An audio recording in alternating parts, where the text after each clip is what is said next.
Hello everyone, welcome to study point JK. तो कैसे हैं आप सब लोग।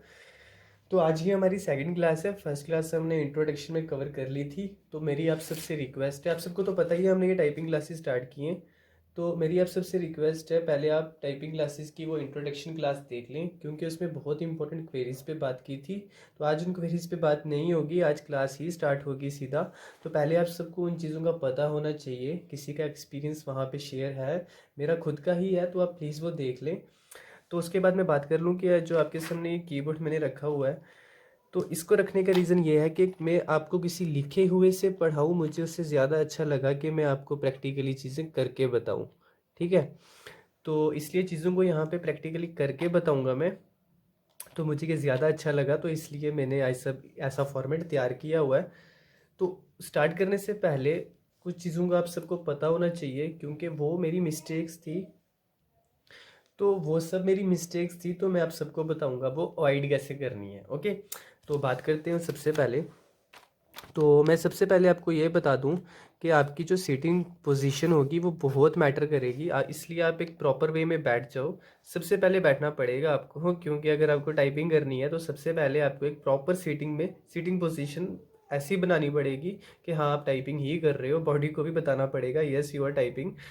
तो आपको एक प्रॉपर वे में बैठना पड़ेगा। सिटिंग पोजीशन कुछ ऐसी होनी चाहिए कि जब भी आप चेयर पे बैठे होंगे, ठीक है, ये अगर ये आपकी चेयर है तो इसके अकॉर्डिंगली ही आपको अब मैनेज करना होगा।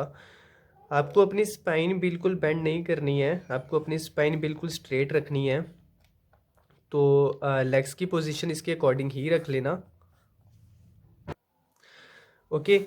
तो ये बहुत मैटर करता है, क्योंकि जब मैं 38+ पहुंच गया था स्पीड में, तो उसके बाद जाके जब यहाँ पे मुझे बैरियर आया, उसके बाद मुझे पता चला ये सब मिस्टेक्स मैं कर रहा हूँ स्टिल, बट ये मुझे यहाँ पे आके पता चला। और मैं आज आपको फ्रॉम द स्टार्टिंग ही बता रहा हूँ। तो ये आप सबके लिए कितना बेनिफिशियल है, ये आपको 35+ जाके पता चलेगा, क्योंकि बैरियर आपको तो कोई आएगा नहीं, क्योंकि सारी आप मिस्टेक्स को अवॉइड ही कर रहे होंगे। जो कॉमन मिस्टेक्स होती हैं आप सब उनको अवॉइड ही कर रहे होंगे, तो आपकी स्पीड एक्सीड ही करेगी, रुकेगी नहीं। ओके। तो इसलिए आप सबको इन चीज़ों का पता होना चाहिए, एक प्रॉपर वे में आपको बैठना पड़ेगा। दूसरा, नेल्स पे बात करूँगा मैं। आप सबको अपने नेल्स को कट ही करना पड़ेगा।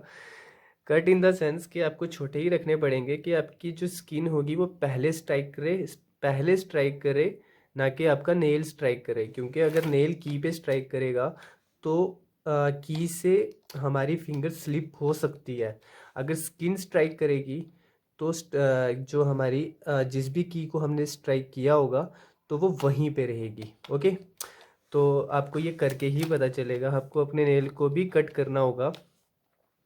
तो और मैं बता दूं, ओके, तो मैं आपको थर्ड चीज़, एक और चीज़ इंपॉर्टेंट ये बता दूं कि रिस्ट जो होती है ना, ठीक है, आपको अपनी रिस्ट को भी एक प्रॉपर पोजीशन में लेना पड़ेगा, अदरवाइज ये बहुत बड़ी प्रॉब्लम क्रिएट करता है। ठीक है, मैं आपको बताता हूँ कैसे क्रिएट करेगा प्रॉब्लम।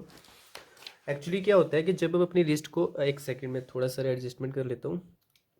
ओके गाइस, तो पता है क्या होता ये है कि जब आप अपनी रिस्ट को प्रॉपर एडजस्ट नहीं करोगे, अगर आप अपनी रिस्ट से सपोर्ट ले रहे हो टेबल का या किसी भी चीज़ का, तो आप बहुत गलत कर रहे हो। सपोर्ट आपको नहीं लेनी है, क्योंकि अगर आप सपोर्ट लोगे ना तो आप लिमिट कर दोगे, अपने अपने हाथ को लिमिट कर दोगे कि वो क्या होगा, वो न्यूमेरिक कीज पे नहीं जा सकेगा। अगर जाएगा तो प्रॉपर नहीं जाएगा। ठीक है।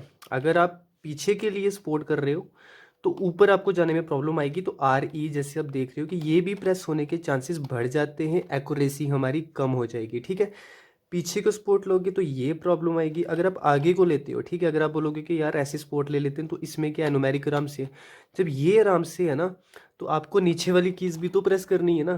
क्या उनको नहीं करना है? आपको जब नीचे वाली कीज को प्रेस करना पड़ेगा, तो फिर आपको वहाँ प्रॉब्लम आएगी। आपको ये मेरी यहाँ पे मेरे पेन हो रहा है, ठीक है, क्योंकि मैं रिस्ट में बता रहा हूँ आपको। जब मैंने रिस्ट को ज़्यादा ऊपर करके सपोर्ट ले लिया तो मुझे यहाँ, जब मैं फिंगर पीछे ला रहा हूँ एक्स पे, आप देख लो यहाँ पे मैं अगर एक्स पे फिंगर ला रहा हूँ तो मुझे यहाँ पे प्रॉब्लम हो रही है। ठीक है। कहने का मतलब ये है कि हाथ आपको ना यहाँ पे रख के लो करेगा, न्यूमेरिक कीज पे जाने के लिए ना आगे को रख के कर रहे हुए करेगा। करना आपको यही है कि इसको सपोर्ट ही नहीं लेनी है आपने आपने इसको बिल्कुल फ्लेक्सिबल रखना है कि जहाँ पे मर्जी आप इसको मूव कर सको। आपको न्यूमेरिक पे जाना पड़े, आप न्यूमेरिक के लिए थोड़ी सारी पोजीशन आगे के लिए ले लो, ठीक है, ऐसे ले लो। अगर आपको पीछे जाना है तो थोड़ी सारी पोजीशन आप ऐसे ले लो। तो आपने किसी की सपोर्ट नहीं लेनी है रिस्ट से, ठीक है, किसी टेबल की नहीं, आपने इसको थोड़ा सा ऊपर ही रखना है, ऐसे ऐसे हाथ रखने हैं आपने, सपोर्ट नहीं लेनी है, ऐसे हाथ को रखना है, ठीक है। ये यहाँ पे रिस्ट की ये प्रॉब्लम थी, तो नेल का बता दिया। सिटिंग पोजीशन भी आपने प्रॉपर लेनी है। ओके ओके गाइस, देखा तो आप सबने ये कैसे ये चीज़ें होती हैं, ये हमारी प्रॉब्लम क्रिएट करती रहती हैं, पर हमें पता इसका नहीं चलता है जब तक हमें एक प्रॉपर गाइडेंस नहीं मिलेगी, या जिसने ये प्रॉब्लम फेस की होंगी वो हमें आके अगर नहीं बताएगा। Okay okay. तो और मैं आपको ये बताऊं, हाँ, कीबोर्ड साइज़ भी एक क्वेश्चन थे जो सबको माइंड में रहते हैं। कीबोर्ड साइज़ के, कीबोर्ड साइज़ आप, हाँ, अगर आप लैपटॉप पे प्रैक्टिस कर रहे हो तो प्लीज़ मत करो। आप एक वायरलेस कीबोर्ड भी आपको लाने की ज़रूरत नहीं है। आप एक एज़ यूजुअल कीबोर्ड ले आओ, वायर वाला कीबोर्ड ले आओ जो स्टैंडर्ड साइज़ का हो, क्योंकि वायरलेस में मैं देख रहा हूँ कि प्रॉपर कीज़ अकॉर्डिंगली उसको स्टैंडर्ड साइज़ में नहीं रख रहे हो। वो थोड़ा सारा कीज़ को अप एंड डाउन और थोड़ा सारा कुछ ऐसा स्टाइलिश सा करके उसको, वो हमारी टाइपिंग को नहीं उसमें यूज़फुल नहीं हो सकता हमें इतना। स्टैंडर्ड साइज़ कीबोर्ड जो होगा हमारा, तो वो हमें ज़्यादा अच्छा रहेगा। ओके, स्टैंडर्ड साइज़ कीबोर्ड आप ले आएँ, वो सबसे अच्छा रहेगा। ओके गाइज, तो ये सब बातें हमारी इंपॉर्टेंट बातें होगी। अब हम अपनी टाइपिंग को स्टार्ट करते हैं। तो आप सब अपना कीबोर्ड आपके पास होना चाहिए क्लास में, जो मैं 5 दिनों के लिए, हाँ, मैं और एक चीज़ें बता दूँ आपको। अब जो आपको नेक्स्ट लेक्चर मिलेगा वो आफ्टर 5 डेज़ के बाद होगा। उसके पीछे का रीज़न ये है, मैं आपको एक टास्क दूंगा, उस टास्क को आपने 5 दिन प्रॉपर करना है पर डे। अगर ऑन एन एवरेज लेके चलें, आपको 3 आवर्स में आपको प्रैक्टिस करनी ही पड़ेगी, क्योंकि हमारा एग्ज़ाम बहुत पास है। हमारा एग्ज़ाम मार्च में है, तो मार्च के हिसाब से ही हम चल रहे हैं। तो आपको 3 आवर से प्लस भी प्रैक्टिस करनी पड़ेगी अगर आप स्टार्टिंग से कर रहे हैं। तो अगर आप थोड़ा बहुत नोइंग हैं कीज़ से तो कोई बात नहीं, 3 आवर इनफ है, बट 3 आवर से प्लस आप लेके चलो पर डे में। तो स्किल टेस्ट आपको पास करना है। तो हमारा मार्च में है, I think mid of March था, आप देख लेना, मुझे याद नहीं अच्छे से।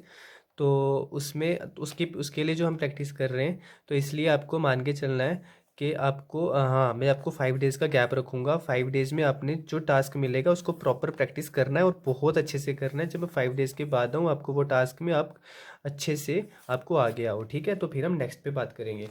तो ये मैं कोई मेरी इंस्ट्रक्शंस नहीं है, ये आपको जो जिसको भी मैं फॉलो कर रहा हूँ उसमें ऐसा ही पैटर्न है। उसमें 5 दिन का गैप ही होता है, 5 दिन प्रैक्टिस के लिए ही होते हैं, तो मैं वही दे रहा हूँ, मैं खुद से आपको कुछ नहीं कर रहा हूँ। ओके, तो सबसे पहले स्टार्ट करते हैं आज। तो आपको सबसे पहले अपना लेफ्ट हैंड और राइट हैंड की पोजीशंस को देखना होगा। रिस्ट का मैंने बताया था आपको सपोर्ट नहीं लेनी है। तो लेफ्ट हैंड से मैं बताऊँगा आपको, ए, लेफ्ट हैंड से बताऊँगा, जो ए है आपका, लिटिल फिंगर आपकी ए पे रहेगी, ठीक है। तो आपका ये जो यहाँ पे कौन सी फिंगर है, लिटिल आ गई आपकी ए पे, रिंग फिंगर आपकी आ गई कहाँ पे, एस पे, मिडल फिंगर आ गई आपकी डी पे, और इंडेक्स फिंगर आ गई आपकी एफ पे। ऐसी पोजीशन ले लेनी है, A S D F. Okay, index finger को एफ पे रखना है, ठीक है। ये पोजीशन ले ली, अपने आप को दिख रहा है ऐसे, मैं थोड़ा सा ऐसे कर देता हूँ, ठीक है। फिर राइट हैंड पे आपको आके जो आपकी इंडेक्स फिंगर जे पे आ जाएगी, मिडल फिंगर आपकी के पे आ जाएगी, आपकी रिंग फिंगर एल पे आ जाएगी राइट हैंड की। तो जो आपका सेमी कॉलन होगा वो आपका राइट हैंड का लिटिल फिंगर पे आ जाएगा। ओके, तो स्पेस बार आपका राइट थंब से ही प्रेस होना चाहिए, राइट से। ओके, तो ये जो मैं और आपको ये बता दूं, ये सारी होती है हमारी होम रो। ओके, ये सारी हमारी होम रो होती है, क्योंकि यहाँ पे रह के ही, इसको होम मान के ही अपना हम बाकी की कीज़ को प्रेस करते हैं। अगर हम 7 पे भी जाएंगे, हमें बाद में बैक टू, हमें ओरिजिनल पोजीशन हमें यही लेनी पड़ेगी। ओके, तो ये हमारी, ये सबसे पहले मैंने आपको बता दिया, ए एस टी एफ जे के एल और सेमी कॉलन, ठीक है। ये पोजीशन लेनी है आपने। फिर आपका जो जी है वो आपने लेफ्ट हैंड की इंडेक्स फिंगर से प्रेस करना है। रीज़न ये होता है कि जी जो है हमारी इस इंडेक्स फिंगर के पास होता है, अगर हम इससे करेंगे ये बहुत दूर हो जाता है। तो ठीक है, आपको लेफ्ट हैंड की इंडेक्स फिंगर से जी प्रेस करना है, और एच किसके पास है, राइट हैंड की इंडेक्स फिंगर के पास है। तो एच आपकी राइट हैंड की इंडेक्स फिंगर से ही प्रेस होना चाहिए। तो आज हमने होम रो ही प्रैक्टिस करनी है। लास्ट पे आपको वीडियो की एक टास्क मिलेगा, उसको अपने 5 डेज़ कंटिन्यू प्रैक्टिस करनी है। मैंने समझा दिया आपको कैसे करना है।